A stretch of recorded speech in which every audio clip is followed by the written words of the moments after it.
Welcome to prime 9 desk analysis. నేను రాజు. ఇటీవల అమరావతికి సంబంధించినటువంటి రైతుల పక్షాన నిలబడి పోరాటం చేస్తామని చెప్పేసి వైఎస్ జగన్మోహన్ రెడ్డి గారు రైతులతో సమావేశం అయ్యారు. 2 గ్రామాలకు సంబంధించినటువంటి కొంతమంది రైతులు ఆ సమావేశంలో పాల్గొని ఈ రాజధాని అమరావతిలో జరుగుతున్నటువంటి అన్యాయాలు జరుగుతున్నాయని చెప్పేసి ఆయన దృష్టికి తీసుకొచ్చారు. అందులో అశోక్ అనేటటువంటి ఒక రైతు అక్కడ చాలా స్పష్టంగా మాట్లాడడం జరిగింది. తనకు 20 ఎకరాలు ఉందని చెప్పేసి 2017-18 కాలంలోనే ఒక 10 ఎకరాలని బలవంతంగా అవార్డు చేశారని చెప్పేసి, అయినా సరే ఆ భూమి లేదు, ఇంకా నా దగ్గరే ఉంది, నేనే సాగు చేస్తున్నాను అని చెప్పేసి, అయితే ఇంకొక 10 ఎకరాలు ఉంటే ఆ 10 ఎకరాలు కూడా ఇప్పుడు 2వ విడతలో ల్యాండ్ పూలింగ్ ఇవ్వమని చెప్పేసి అడుగుతున్నారని చెప్పేసి, సో ఆ గ్రామంలో ఏదైతే మూలపాడు అనేటువంటి ప్రాంతం ఉందో ఆ ప్రాంతంలో తమ ఒక్కరిదే వైఎస్ఆర్ కాంగ్రెస్ పార్టీ సంబంధించిన కుటుంబం అని చెప్పేసి ఆయన చెప్పారు. సో దానికి సావధానంగా విన్నటువంటి జగన్మోహన్ రెడ్డి గారు బలవంతంగా లాక్కుంటున్నారని చెప్పేసి ఆయన కూడా కొన్ని మాటలు చెప్పారు. అయితే జరిగినటువంటి 24 గంటల్లోనే ఒక విషయం జరిగింది. ఒకసారి ఆ అశోక్ ఏం మాట్లాడో ఒకసారి విందాం. విన్న తర్వాత మిగతా కంటిన్యూ చేద్దాం. 2018లోనే అవార్డు అయింది సార్ 10 ఎకరాలకు. మాకైతే కోర్టులో స్టే వచ్చిందండి. కోర్టులో స్టే వచ్చిన తర్వాత కావాలని చెప్పేసి ప్రీవియస్ డేట్ నేలపాడండి, అంటే గవర్నమెంట్ హైకోర్టు విలేజ్ అండి. హైకోర్టు, సెక్రటేరియట్, అసెంబ్లీ అంతా నేలపాడు మొత్తం. కావాలని చెప్పేసి ప్రీవియస్ డేట్ వేసి అవార్డు పాస్ చేశారండి 10 ఎకరాలకు. మాకు ఫాల్స్ డేట్ వేసి అవార్డు కూడా పాస్ చేసినారు. అవార్డు కూడా ప్రొటెస్ట్ చేసినా కూడా హైకోర్టులో కోర్టు స్టే ఉందండి. కోర్టు స్టే ఉన్నా కూడా మీరు కోర్టు నుంచి స్టే తెచ్చినా కూడా ఉంది, దౌర్జన్యంగా చేశారు. అయితే ఎప్పటికి ల్యాండ్ అయితే మా కిందే ఉంది. నేను వ్యవసాయం చేస్తున్నానండి. ఇంకో 10 ఎకరాలు ఉందండి మాకు. ఆ 10 ఎకరాలు, ఈ 10 ఎకరాలు, 20 ఎకరంలో కూడా నేను పంటలు వేస్తానే ఉండ. నేను వ్యవసాయం చేసుకుంటానే ఉండ. ఆ గ్రామంలో నేలపాడులో ఉంది ఒక్కళ్ళవేనండి, ఒక్క కుటుంబమే ఉంది మాది.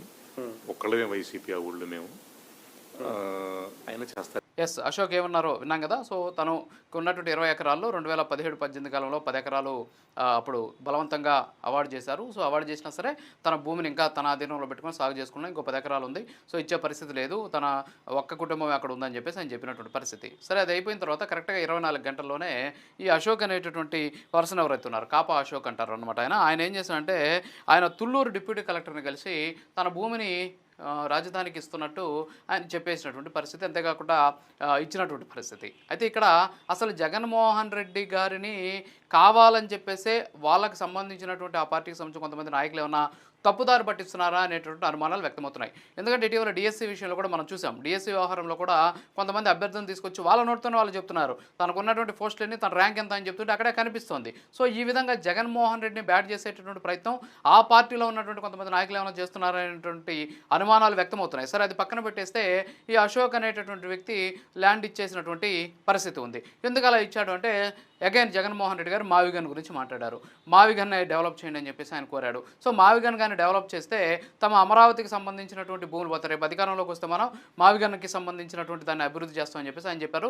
అమరావతి రైతులకు పక్షాన్ని నిలబడి పోరాడతానన్నారు. సో వాళ్ళు ఎందుకు అసలు ఆ భూములు ఇవ్వకుండా పెట్టుకునిందంటే అక్కడ రాజధాని వస్తే తమ భూములకు విలువ పెరుగుతుందనే ఉద్దేశంతో వాళ్ళు ఇవ్వకుండా ఆపుకున్నటువంటి పరిస్థితి. ఎందుకంటే అక్కడ చాలామంది కూడా చెప్పారు, ఆ సమావేశంలో పాల్గొన్నటువంటి కొంతమంది రైతులు అదే విషయాన్ని చెప్పారు. కొద్దిగా గొప్ప నేల పెట్టుకుంటే రేపు అక్కడ అమరావతి రాజధాని డెవలప్ అయితే ఆ పక్కన ఉన్నటువంటి మా భూములకు విలువ పెరుగుతుంది.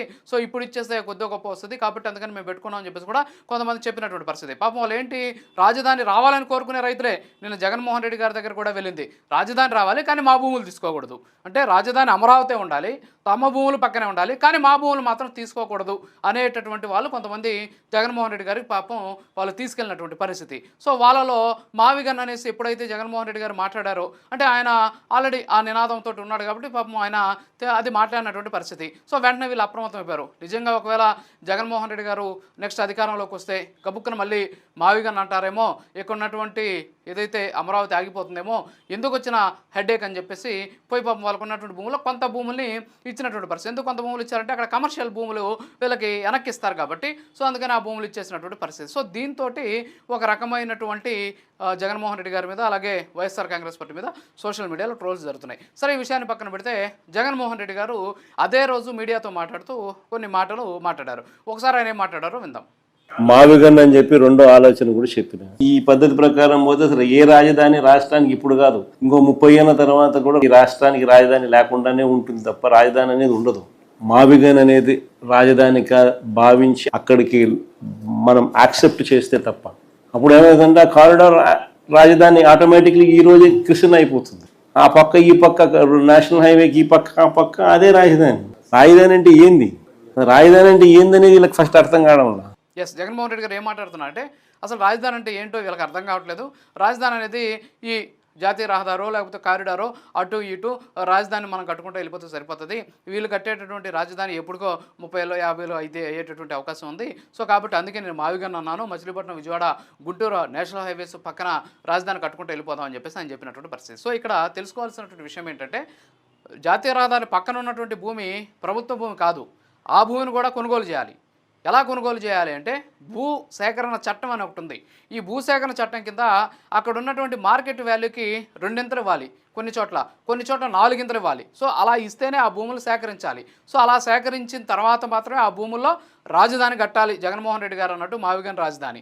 అయితే ఇక్కడ ఆయన ఏమంటున్నారంటే ఎలాగో నేషనల్ హైవే పక్కన భూములు ఖాళీగా ఉన్నాయి కదా, అడిగిపోయి కట్టేసేయండి, ఒక 500 ఎకరాలు 600 ఎకరాలను కట్టేస్తే సరిపోద్ది కదా, జాతీయ రహదారి చుట్టూ పక్కనే రాజధాని ఉంటుంది అని చెప్పినటువంటి పరిస్థితి. సో అక్కడ భూములు కొనాలి కదా, ఆ భూములు ఊరికే రావు కదా. ఇప్పుడు ఫర్ ఎగ్జాంపుల్ నేను చూస్తాం, జగన్మోహన్ రెడ్డి గారు అధికారంలో ఉన్న సందర్భంలోనే రణస్థలం ఆనందపురం అనేటటువంటి ఒక 6 లైన్ల విస్తరణకు సంబంధించినటువంటి పనులు జరిగాయి. 47 కిలోమీటర్లు జరిగింది. ఇది దీనికోసం 1262 కోట్లు ఖర్చు పెట్టారు. ఇందులో దాదాపు 25% కేవలం భూములను సేకరించడానికే సరిపోయినటువంటి పరిస్థితి. అంటే నిర్మాణ వ్యయం కంటే 25% భూములు సేకరించడానికి సరిపోయింది. దాదాపు 250 నుంచి 300 కోట్ల రూపాయల వరకు కేవలం భూసేకరణకే ఖర్చు పెట్టారు. ఆ తర్వాత నందిగామ అలాగే కంచికచర్ల బైపాస్ నేషనల్ హైవే 65 ఇది కూడా 6 లేన్లకు సంబంధించి దగ్గర 425 కోట్లు ఖర్చు పెట్టారు. దీనికి కూడా దాదాపు ఒక 100 కోట్ల రూపాయల వరకు భూసేకరణ ఖర్చు పెట్టినటువంటి పరిస్థితి. అంటే ఒక రోడ్డు వేయడానికి అవసరమైనటువంటి భూమికే ఇన్ని కోట్ల రూపాయలు ఖర్చు పెట్టాల్సినటువంటి పరిస్థితులు ఉంటే రోడ్డు పక్కన ఉన్నటువంటి ప్రాంతంలో రాజధాని కట్టాలి అంటే ఆ రోడ్డు పక్కన ఉన్నటువంటి భూమి వాల్యూ ఎంత ఉంటుంది?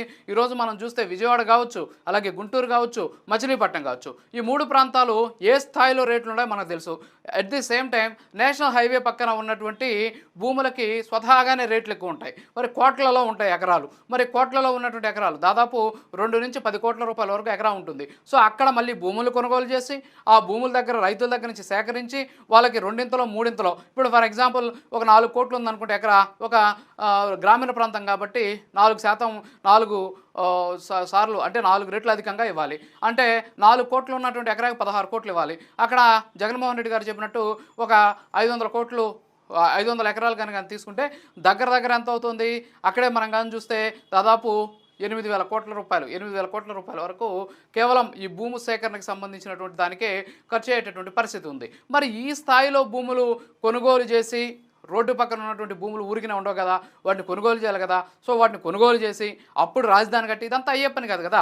ఆల్రెడీ అక్కడ రాజధాని కడుతుంది. ఇక్కడ జగన్మోహన్ రెడ్డి గారు డిమాండ్ చేయాల్సింది ఏంటంటే జాతీయ రహదారి పక్కన చెట్లు నాటాలి, రాజధాని కాదు అనేటటువంటి విషయం పక్కన పెడితే ఇక్కడ జగన్మోహన్ రెడ్డి గారు చెప్పాల్సిన అంశం ఏంటంటే అసలు రాజధాని ఏమనుకుంటున్నారు?